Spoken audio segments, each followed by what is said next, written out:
Pessoal, bom dia. Hoje é uma sexta-feira, né? Dia 6. A nossa escola está entregando os kits de alimentação, né?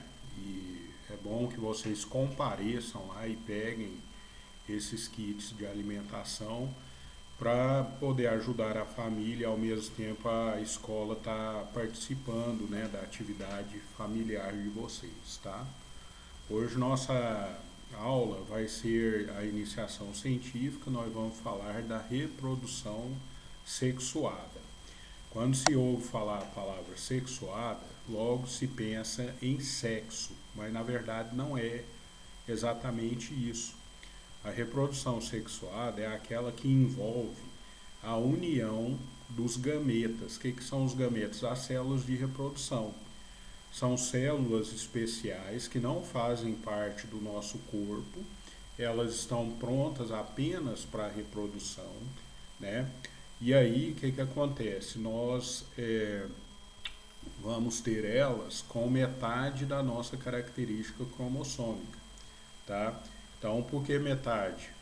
Quando houver a união gamética, que é a fecundação, né? Que pode ser com atividade sexual ou não, pode ser também por outros meios, né? Por exemplo, as plantas podem fazer a fecundação por anemofilia, por zoofilia, né? Que é o uso de insetos e assim por diante. Então, essa reprodução sexuada é, na verdade, a união gamética, a união dos gametas masculino, que pode ser o espermatozoide, né? E feminino, que é o óvulo, tá? Se vocês lembrarem, por exemplo, no caso das plantas, essa estrutura sexual reprodutiva é toda externa, né? E a planta depende dos ventos, dos animais, né? Para fazer essa reprodução, certo? Então é interessante isso. Outra questão muito importante é a gente lembrar o seguinte: quando há reprodução sexuada, há a união dos gametas, né? E esses gametas podem prover de indivíduos diferentes, né? Então, quer dizer, quando, por exemplo, o ser humano reproduz, ele une duas famílias diferentes para formar um indivíduo.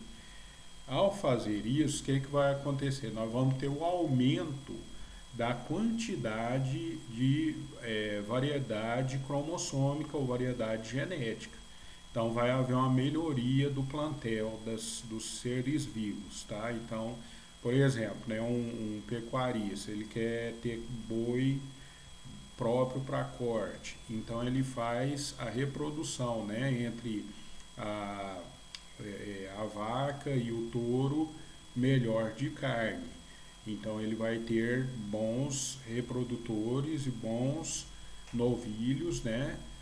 Produtores de carne. Então tudo isso vai ajudar a melhorar geneticamente esse plantel desse pecuarista. Agora, quando você está falando de natureza, você já está falando de seleção natural, né? Então, por exemplo, no caso do ser humano, o que é importante?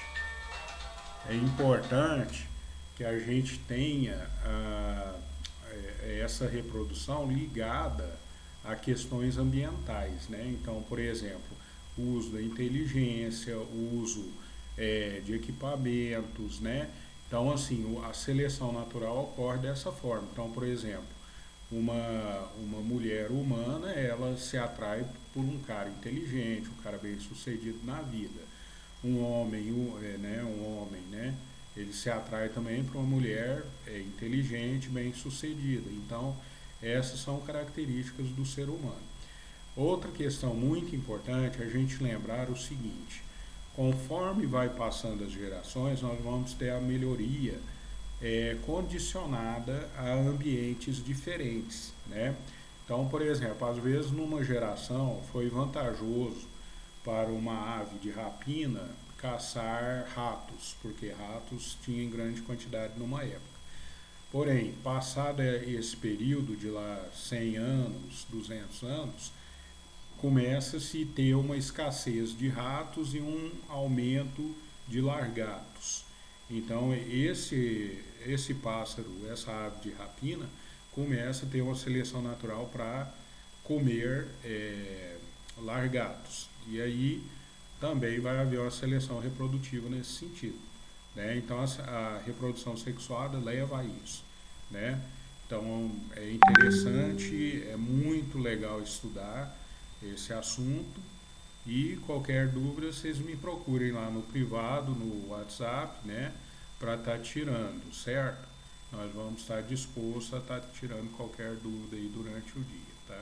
Muito obrigado.